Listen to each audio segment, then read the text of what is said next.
Hi అండి. అందరూ ఎలా ఉన్నారు? నేను చాలా బాగున్నాను. మీరందరూ కూడా బాగున్నారు అనుకుంటున్నాను. ఈరోజు వీడియోలో నేను స్నాక్స్ అవి ప్రిపేర్ చేశానండి. అవి చూయించేస్తాను. మార్నింగ్ పిల్లలు స్కూల్కి వెళ్ళిపోగానే వంట అది మొత్తం ఫినిష్ చేసేసుకుని పూజ అది చేసేసుకున్నానండి. ఎక్కువ పూలు లేవు, ఉన్న పూలతోనే పెట్టేసి పూజ అది చేసేసుకున్నాను. ఇంట్లో స్నాక్స్ ప్రిపేర్ చేద్దాం అనుకున్నప్పుడు నేను సింపుల్గా చేసేస్తానండి వంట కానీ ఏదైనా సరే. ఎందుకంటే పిల్లలకి స్నాక్స్ కానీ ఇంట్లో ఏదో ఒకటి తినాలనిపిస్తూ ఉంటుంది కదండి. బయట తెచ్చుకుంటే బాగోదు కదా. అందుకని చెప్పేసి నేను ఇంట్లోనే ప్రిపేర్ చేసుకుంటూ ఉంటాను ఎక్కువగా.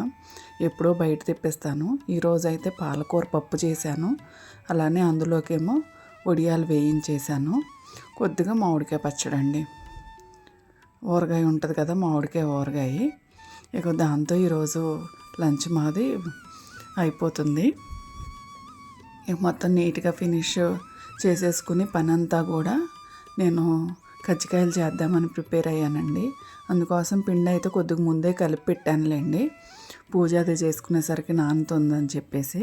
కాకపోతే మీకు మొత్తం ప్రొసీజర్ మొత్తం ఒకేసారి చూపించాను. కొబ్బరి ముందు కోరుకోవాలి. నేనైతే మిక్సీ వేశాను. ఒకవైపు బాణీలో కొబ్బరి, ఒకవైపు ఏమో రవ్వ, ఇంకోవైపు ఏమో బొంబాయి రవ్వ అండి.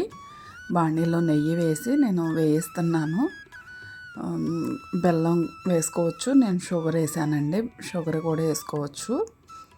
అయితే మనకి గోల్డెన్ కలర్ రావాలండి. కొబ్బరి కానీ రవ్వ కానీ సిమ్లో పెట్టుకుని వేయించుకుంటే చాలా బాగుంటుంది. ముందే ప్రిపేర్ చేసి పెట్టుకున్నాం అనుకోండి, ఇది మనం నెక్స్ట్ డే చేసేసుకోవచ్చు. నేనైతే ముందు రోజే చేసి పెట్టానండి. ఈ కొబ్బరి రవ్వ ఇవన్నీ కూడా ముందు రోజే వేయించి పెట్టుకున్నాను. గసగసాలు 2 స్పూన్స్ తీసుకున్నానండి. ఆ గసగసాల టేస్ట్ చాలా బాగుంటుంది అన్నమాట. మనకి లోపల మనం స్టఫ్ చేస్తాం కదా, అది ప్రిపేర్ చేస్తున్నాం, అది కజ్జికాయ కొరికినప్పుడు ఆ గసగసాల టేస్ట్ మాత్రం చాలా బాగుంటుంది అన్నమాట. నేను ఆ విధంగా వేయించుకుని ఒక గిన్నెలోకి తీసేసుకున్నానండి బొంబాయి రవ్వ, గసగసాలు. తర్వాత కొబ్బరి కూడా వేసాను. ఇక వేగిపోయిన తర్వాత అందులో వేసేసి కొద్దిగా యాలక్కాయ పొడి వేసానండి. యాలక్కాయను పంచదార కలిపి మిక్సీ వేసింది ఉంటే అది వేసేసాను. ఇక కొబ్బరి కూడా వేసి బాగా కలిపేసానండి. ఆరిపోయిన తర్వాత ఇందులో షుగర్ యాడ్ చేసుకోవాలి. కొంతమంది పుట్నాల పప్పు, వేరుశనగ గుళ్ళ పప్పు అది కూడా వేసుకుంటారు. నాకైతే ఇష్టం ఉండదు కాబట్టి నేను అది స్కిప్ చేసేసాను. మీకు ఇష్టమైతే వేసుకోవచ్చు. టేస్ట్కి సరిపడినంత షుగర్ అండి, పంచదార చూసి వేసుకోవటమే. కొద్దిగా కలిపేసిన తర్వాత మన నోట్లో వేసి చూసుకుంటే మనకు పంచదార సరిపోలేదు అనుకుంటే కొద్దిగా వేసుకోవటమే. నేనైతే కొలతలు ఫాలో అవునండి. సుమారుగా చూసి చేసేస్తూ ఉంటాను ఏదైనా కానీ. మెజర్మెంట్స్ అలాంటి ఫాలో అవటం నాకు తెలియదండి. సుమారుగా వేసేస్తానమాట. అలానే 2 కప్స్ ఏమో నేను మైదా పిండి తీసుకున్నాను. 1/2 కప్ ఏమో బొంబాయి రవ్వ, కొద్దిగా సాల్ట్ వేసి కలిపి బాగా ఆయిల్ వేడి అవనిచ్చి పోసానండి. ఎందుకంటే మనకి గుళ్ళు వస్తాయన్నమాట, కరకరలాడుతూ ఉంటాయి కజ్జికాయలు. బయట షాపుల్లో అయితేనండి డాల్డా వేస్తారు. అందుకని మనం ఇంట్లో చేసుకుంటే హెల్దీ కదండి.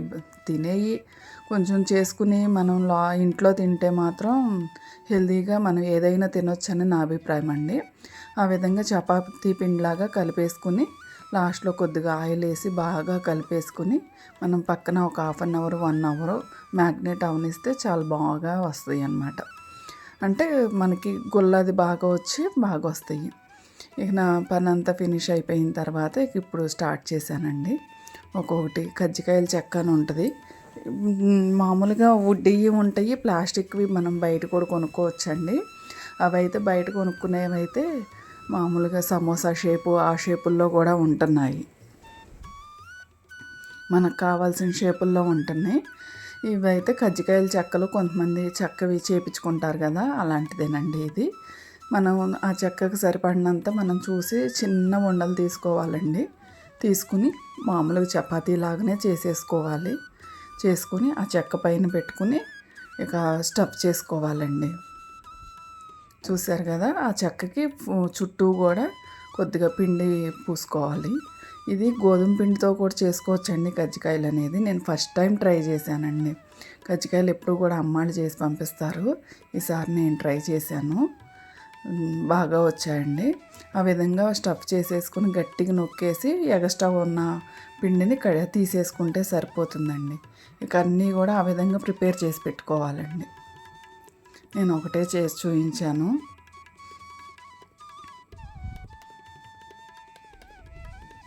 ఫస్ట్ టైం చేసినా కానీ బాగా వచ్చాయండి.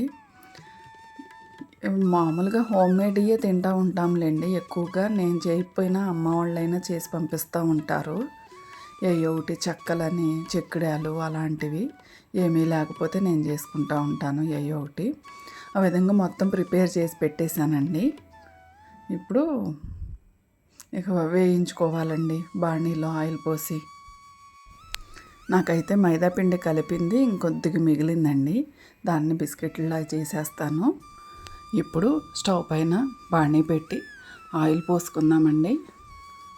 నేనైతే వేరుశనగ నూనె యూజ్ చేస్తాను డీప్ ఫ్రైస్కి. గానుగ నూనె అండి, గానుగ పట్టించింది ఉంటుంది కదా, ఆ నూనె వాడతాను నేను. ఇప్పుడు ఆయిల్ వేడైపోయిన తర్వాత ఆయిల్కి సరిపడినంత మనం ఆయిల్ ఎక్కువ వేస్తే ఎక్కువ వేసుకోవచ్చండి. కొద్దిగా మనం దానికి సరిపడినన్ని ఆయిల్లో ఎన్ని సరిపోతాయో అన్ని వేసి చక్కగా వేయించుకోవాలండి. గోల్డెన్ కలర్ రావాలన్నమాట. ఒకసారి ట్రై చేయండి, చాలా బాగుంటాయి. ఇంట్లో చేసుకునేవి కాబట్టి మనకి ఇవి షుగరు ఇవన్నీ ఆయిల్ ఫుడ్ కదా అని అనుకోకుండా ఇంట్లోవి కాబట్టి మనం వేయి చేసుకున్నా బాగుంటాయండి. బయట అనేసరికి కాచిన నూనెలోని మళ్ళీ వేయిస్తూ ఉంటారు. ఆ విధంగా గోల్డెన్ కలర్ వచ్చే వరకు వేయించుకుని ఒక దాంట్లోకి తీసేసుకోవటమేనండి. ఆ విధంగా మిగిలినవన్నీ వేయించేసుకున్నాను.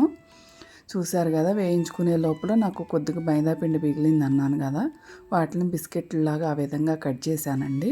వీటిల్లో నేను పంచదార పాకమైనా వేసుకోవచ్చు, బెల్లం పాకం వేసుకోవచ్చు. హాట్ కావాలనుకుంటే ఉప్పు కారం కూడా వేసుకోవచ్చు. కొద్దిగా ధనియాల పొడి, ఉప్పు కారం వేసుకుంటే చాలా బాగా వస్తాయి అన్నమాట, టేస్ట్ బాగుంటుంది. ఇంకా ఆ విధంగా మొత్తం వేయించడం అయిపోయిందండి. ఆ తర్వాత నేను ఈ బిస్కెట్లు కూడా వేయించేసాను. నేనైతే ఉప్పు కారం ధనియాల పొడి వేసానండి. అదైతే చూపించలేదు, వీడియో షూట్ చేయలేదులేండి. మీకు నచ్చినట్టుగా వేసుకోవచ్చు ఏదైనా కానీ. మొత్తం కూడా అలా ప్రిపేర్ చేసేసానండి. ఇవాళకి వీడియో అయితే ఇదేనండి. మీరు ట్రై చేసి కామెంట్ సెక్షన్లో ఎలా వచ్చాయనేది కామెంట్ రూపంలో తెలియజేయండి. Thanks for watching. Please subscribe, like, share, comment. Next వీడియోతో మళ్ళీ మీ ముందుకు వచ్చేస్తాను. అంతవరకు సెలవు. బాయ్ అండి.